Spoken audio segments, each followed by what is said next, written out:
శివాయ. ఓం నమో నారాయణాయ. కర్మ నివారణ నరదృష్టి నివారణ కాళభైరవాయ నమో నమః. ఓం కాళకాలాయ విద్మహే కాళాతీతాయ ధీమహి తన్నో నరదృష్టి నివారణ కాళభైరవ ప్రచోదయాత్. హరి ఓం. మా ఛానల్కి స్వాగతం. చూస్తున్న వీక్షకులకు ప్రేక్షకులకు ప్రియ కాళభైరవ భగవద్బంధులకి స్వాగతం పలుకుతూ మమ్మల్ని ఎంతగానో ఆదరిస్తూ ఉండబడినటువంటి ప్రియ సోదర సోదరీమణులకు సనాతన ధర్మ సంరక్షకులకు జ్యోతిష్య అభిమానులకు స్వాగతం పలుకుతూ ఆషాఢ మాసంలో అనగా 1/7/2025 నుండి 15/7/2025 వరకు పుట్టినటువంటి వారందరికీ కూడా ముందస్తుగా జన్మదిన శుభాకాంక్షలు. గతంలో వివాహం చేసుకున్న వారికి వివాహ వార్షికోత్సవ శుభాకాంక్షలు. ద్వాదశ రాశుల్లో గ్రహ గమనాన్ని ఒకసారి వీక్షింపచేద్దాం. వృషభ రాశిలో శుక్రుడు నక్షత్రకారకుడు. మిథున రాశిలో రవి గురు సంచార స్థితి. కర్కాటక రాశిలో బుధ సంచార స్థితి. సింహరాశిలో కుజుడు మరియు కేతు సంచార స్థితి. కుంభరాశిలో రాహు సంచార స్థితి. మీనరాశిలో శని సంచార స్థితితో ద్వాదశ రాశుల్లో గ్రహ గమనాలు ఈ విధంగా ఉన్నాయి. ఆషాఢ మాసం మనం అనగానే తెలంగాణ యావత్ ప్రపంచమంతను కూడా అమ్మవారిని స్మరించడం, ధ్యానించడం, బోనం కార్యక్రమాలు చేస్తూ ఉంటాం. అమ్మవారి యొక్క కృపకటాక్ష వీక్షణలు అందరిపైన చల్లగా ఉండాలని కోరుకుంటూ అన్ని ప్రాంతాలలో నివసించేటువంటి ఈ భూమండలం మీద నివసించేటువంటి అన్ని జీవరాశుల వారందరికీ కూడా మనుషులకు, పక్షులకు, సకల ప్రాణులకు కూడా అమ్మవారి యొక్క కృపకటాక్ష వీక్షణ కలిగి ఉండాలని కోరుకుంటూ ఆశీర్వచనం.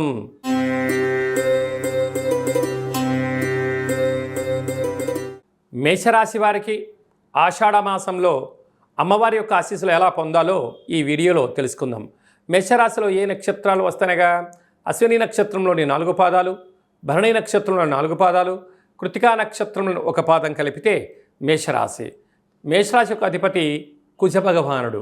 వీరికి 2వ స్థానంలో శుక్రుడు సంచారం చేయడము, శుక్రుడు నక్షత్రకారకుడు అవ్వడం వలన నూతనమైన వాహనాలు, బంగారు ఆభరణాలు, వస్త్రాలు, షేర్లు, క్రయ విక్రయాలు, గృహాలు, ఇంటి స్థలాలు కొనుగోలు చేయాలని మీ కోరిక నెరవేరబోతుందని చెప్పి గమనించాలి. తృతీయంలో రవితో కలిపినటువంటి దేవగురు బృహస్పతి సంచారం చేయడం వలన తల్లిదండ్రుల యొక్క ఆశీస్సులు, భగవంతుడి యొక్క ఆశీస్సులు, గురువుల యొక్క ఆశీస్సులు ఉన్నట్లయితే తరతరాల నుంచి వచ్చేటువంటి ఆస్తులు రావడం, లేకుంటే అమ్మగారి తాలూకు కానీ నాన్నగారి తాలూకు కానీ నుంచి వచ్చేటువంటి ఉద్యోగాలు మీకు సంక్రమించేటువంటి పరిస్థితి చాలా అధికంగా ఉంటుంది. అర్ధాస్తమ బుధుడు అవ్వడం వలన చిన్న చిన్న విషయాలకు ఆందోళన తగదు. ఏదైనా ఒక విషయం ఉన్నప్పుడు దీర్ఘంగా ఆలోచించండి, ప్రశాంతంగా ఉండండి, మౌనంగా వాటిని ఎదుర్కొనేటువంటి మనోధైర్యాన్ని ప్రసాదించాలని భగవంతుని కూడా కోరుకోండి. అలాగనే సంతాన స్థానంలో కుజభగవానుడు మరియు కేతు సంచార స్థితి ఉండడం వలన నూతనంగా వివాహమైన వారికి పుత్ర పుత్రిక సంతాన యోగము, పిల్లల యొక్క చదువులు, పిల్లల యొక్క అభివృద్ధి, తల్లిదండ్రులు విదేశాల్లో ఉన్నప్పుడు అంటే పిల్లల్ని విదేశాలకు పంపించాలనే కోరిక నెరవేరబోతుందని చెప్పి కూడా మీరు గమనించగలగాలి. అనేకమైనటువంటి వృత్తులలో, ఉద్యోగాల్లో, వ్యాపారాల్లో ఉండబడిన వారు తొందరపాటు నిర్ణయానికి ఇది సరైన సమయం కాదు అని చెప్పి కూడా గమనించాలి.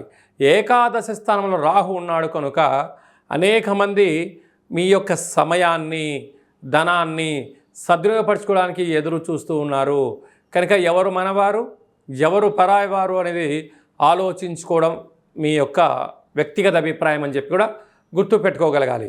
కనుక డబ్బులను, సమయాన్ని, ప్రతి విషయాన్ని మీరు క్షుణ్ణంగా పరిశీలించి ప్రయాణం చేయడము యోగదాయకంగా కూడా మీరు గమనించగలగాలి.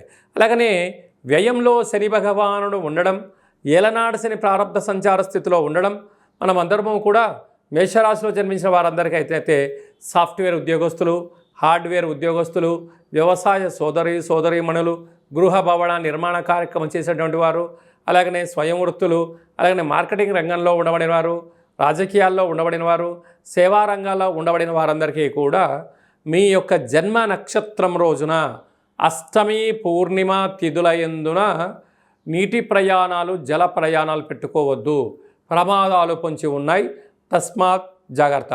ఇంకనూ మనం విజయం సాధించగలగాలి అన్నట్లయితే మన గ్రామదేవతకు పసుపు కుంకుమను కలిపి పూజ చేయడం, ఎర్రటి కుంకుమను ఎర్రటి పుష్పాలతో, ఎర్రటి గాజులతో, ఎర్రటి వస్త్రాలతో అమ్మవారిని అలంకారం చేసి హారతి తీసుకొని అర్చన చేసుకోవడం వలన, వీలైతే శక్తి కలిగితే ఎర్రటి గుమ్మడికాయ దీపాన్ని గ్రామదేవత దగ్గర వెలిగించిన, అలా వెళ్ళడం కుదరకపోతే గృహంలో ఎర్రటి కూష్మాండ దీపాన్ని వెలిగించి ప్రవహించే నీటిలో సమర్పించడం వలన రుణ సమస్యలు, రోగ సమస్యలు, శత్రు సమస్యలు, నరదృష్టి యొక్క ప్రభావాలు తొలగిపోతాయని చెప్పి కూడా గమనించాలి.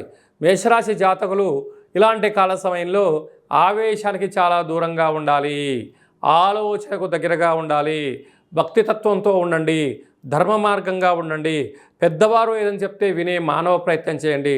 కనుక ఇలాంటి కార్యక్రమాలలో వాహన ప్రయాణాలు చేసేవారు ఎన్నో జాగ్రత్తలు అవసరం. అలాగా చేపల వ్యాపారాలు చేసేవారు కానీ, నదుల్లో చేపలు పట్టేటువంటి వారు కానీ, లేకుంటే నీటితో కూడుకున్న హోటల్ వ్యాపారస్తులు చేసేటువంటి వారందరికీ కూడా ఎన్నో జాగ్రత్తలు అవసరం అని చెప్పి కూడా జ్యోతిర్విజ్ఞానం తెలియచేస్తుంది. కనుక ఆవేశానికి ఇది సరైన సమయం కాదు, ఆలోచనతో చేయండి, అన్నింటా విజయం మేషరాశి వారి సొంతం. మనకు ఆషాఢ మాసంలో శుక్లపక్షంలో విశేషమైనటువంటి రోజులు అమ్మవారిని స్మరించడం కోసం, ధ్యానించడం కోసము ముఖ్యమైన తిథుల గురించి క్లుప్తంగా, సవివరంగా, సంపూర్ణంగా తెలుసుకుందాం. 3వ తారీఖు 7వ నెల 2025 ఆషాఢ మాస శుక్లపక్ష అష్టమి గురువారము, హస్త నక్షత్రము, చిత్త నక్షత్రము. మరియు 10వ తారీఖున ఆషాఢ మాస పూర్ణిమ. కనుక అమ్మవారిని స్మరించడం, బోనం పూజా కార్యక్రమంలో పాల్గొనడం, అమ్మవారిని స్మరించడం, ధ్యానించడం, దర్శించడం వల్ల సకల శుభాలు కలుగుతాయని చెప్పి కూడా గమనించగలగాలి. అలాగనే మనము వీలైనంత వరకు ఈ యొక్క ఆషాఢ మాసం యొక్క ఆశీస్సులు పొందగలగాలి అన్నట్లయితే వీలైనంత వరకు కాళికామాతను, కాళభైరవ స్వామిని స్మరణ, ధ్యానము యోగదాయకం అని చెప్పి కూడా గమనించగలగాలి. ఇంకనూ మనం విజయం సాధించగలగాలి అన్నట్లయితే ఈ యొక్క పాత్ర కంచు పాత్ర అంటారు. కంచు మోగినట్టు కనకంబు మోగదు గదరాసుమతి అని చెప్తూ ఉంటారు. ఈ యొక్క పాత్రను ఇంట్లో పెట్టుకొని ఇలా ఒక్కసారి శబ్దం చేస్తే ఓంకార శబ్దం రావడం జరుగుతుంది.